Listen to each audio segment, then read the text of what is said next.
एक गांव में अन्नू नाम की लड़की अपनी माँ के साथ रहती थी। अन्नू बहुत ज्यादा गरीब थी, उनके पास कोई घर नहीं था, जिसकी वजह से वो गांव में जो बड़े बड़े पाइप होते हैं उनके अंदर अपनी माँ के साथ रहती थी। उसकी माँ कोठियों में काम करके अपने घर का जैसे तैसे करके गुजारा कर रही थी।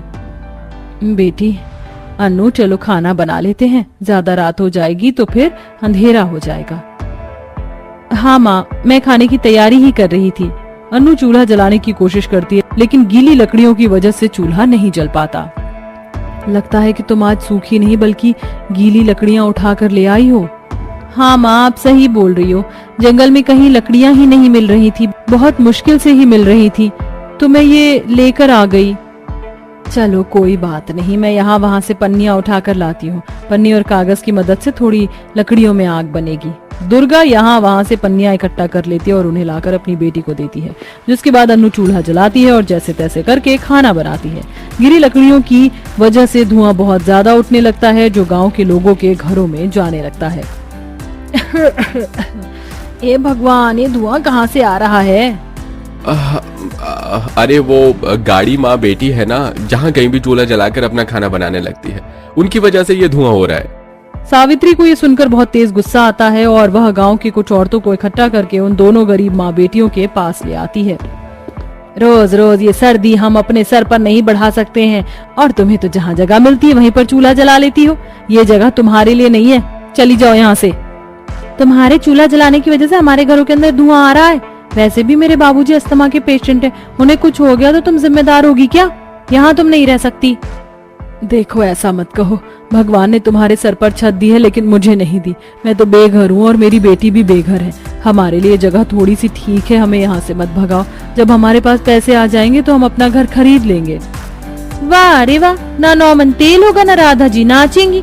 तुम्हारे ये मुँह से कई बार सुन चुके हम गाँव वाले। तुम्हें कोई घर बार नहीं मिलने वाला, तुम ऐसे ही सदा बेघर रहोगी। चली जाओ अपनी बेटी को यहाँ से लेकर।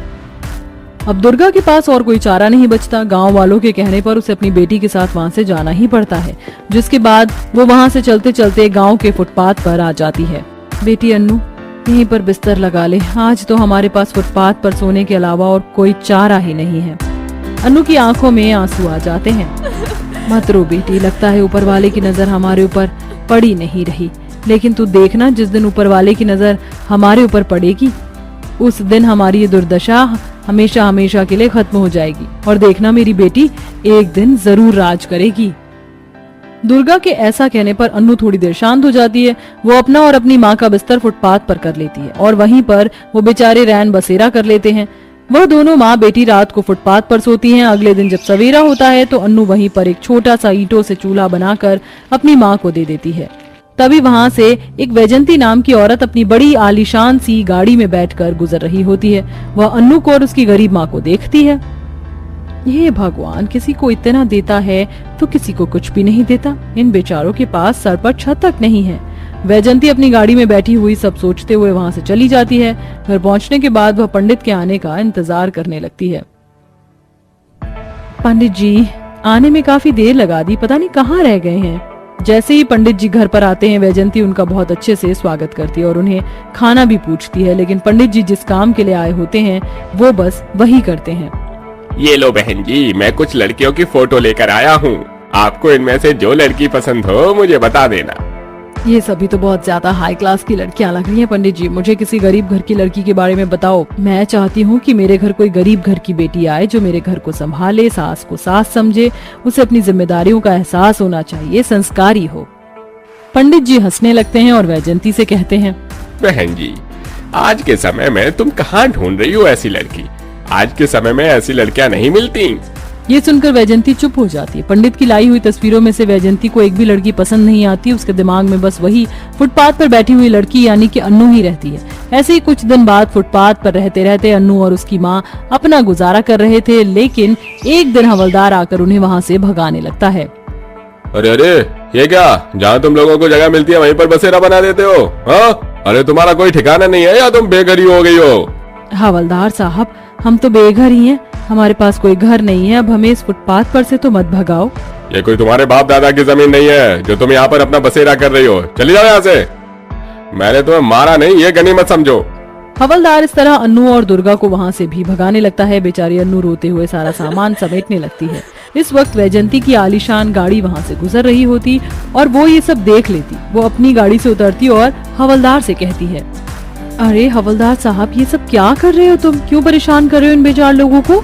मैडम, इन गरीबों का तो यही रोजाना का हो गया है। कहीं भी जगह मिलती है वहीं पर अपना बसेरा कर लेते हैं, बेघर कहीं के। ये सुनते ही वैजंती गुस्से में हवलदार से कहती है, खबरदार, आज के बाद तुमने इन लोगों को अगर बेघर कहा तो मुझसे बुरा कोई नहीं होगा। वैजंती के इस तरह गुस्सा करने पर हवलदार वहाँ से चला जाता है, जिसके बाद वैजंती दुर्गा से कहती है, देखो, अब जो मैं कहने वाली हूँ बहुत बड़ी बात है। तुम्हारी बेटी तुम्हें बहुत पसंद आई। अपने बेटे के लिए मैं तुम्हारी बेटी का हाथ मांगना चाहती हूँ। साथ में यही नहीं, मैं तुम्हारे रहने के लिए एक आलीशान घर भी दूंगी जहाँ तुम आराम से रह सकती हो, और बाकी तुम्हारी बेटी मेरे घर की बहू बनकर मेरे घर आएंगी। कैसा मजाक कर रही हो बहन? तुम जैसी अमीर औरत हम जैसे गरीबों को क्यों मुंह लगाएगी? देखो, अमीर लोगों में जितना पैसा होता है उतना ही घमंड भी होता है। मैं अपने घर में घमंडी बहू नहीं लाना चाहती। मुझे गरीब घर की सुलझती हुई बहू चाहिए जो मेरे घर के साथ साथ मुझे भी समझे। दुर्गा वैजंती की बातों को सुनकर रिश्ते के लिए हाँ कर देती है। वो बस अपनी बेटी का सुख ही चाहती थी। वैजंती के वहां से जाने के बाद दुर्गा अपनी बेटी अन्नू के सर पर हाथ रखकर उससे कहती है, बेटी अन्नू, तुम किसी अच्छे घर में जाकर खुश रहो, मेरे लिए बस इतना ही काफी है। लेकिन माँ, मेरे बाद आपका क्या होगा? आप कहाँ रहोगी, कहाँ जाओगी? बेटी, तुझे मेरी कसम है, मेरे बारे में मत सोच, अपने आगे के भविष्य के बारे में सोच। इस तरह दुर्गा के कहने पर अन्नू शादी के लिए मान जाती है। बहुत जल्द उसकी शादी वैजंती के बेटे मोहित से हो जाती है। आओ बहू, इस घर में तुम्हारा स्वागत है। वैजंती के कहने पर जैसे ही अन्नू गृह प्रवेश करके घर के अंदर आती है, ये आलीशान घर देखकर हैरान हो जाती है। उसका ससुराल किसी महल से कम नहीं था। वो अपने मन ही मन बोलती है, ये हकीकत है या कोई ख्वाब है? ऐसा महल तो मेरी जिंदगी में कभी सपनों के अंदर भी नहीं आया जैसा मेरे ससुराल का घर है। चलो बहू, तुम्हें तुम्हारा कमरा दिखा देती हूँ। वैजंती अन्नू को उसका कमरा दिखाती है और अन्नू का कमरा और भी बहुत ज्यादा खूबसूरत होता है। माँ जी, आप सच कह रही हो? क्या ये सच में मेरा ही कमरा है? माँ जी, कहीं ऐसा तो नहीं कि मैं कोई बहुत बड़ा सपना देख रही हूँ? अगर ये सपना है तो मुझे अभी से ही नींद से जगा दीजिए। वैजंती अन्नू की बातों को सुनकर हंसने लगती है। अरे पगली, ये कोई सपना नहीं, हकीकत है। तुम इस बड़े से घर की इकलौती बहू हो।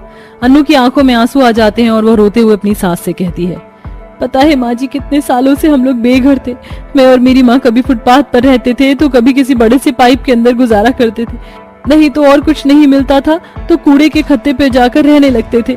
लेकिन हर जगह से कोई ना कोई हमें भगा ही देता, और अब जिस घर के अंदर हम रह रहे हैं, ऐसे घर की तो हमने कभी कल्पना भी नहीं की थी। क्या पता भगवान तुम्हारी परीक्षा ले रहा हो, तुम्हारे सब्र को नाप रहा हो, तभी तो तुम्हें इतना कुछ मिला है। और अब जो मिला है उसकी कदर करना सीखो।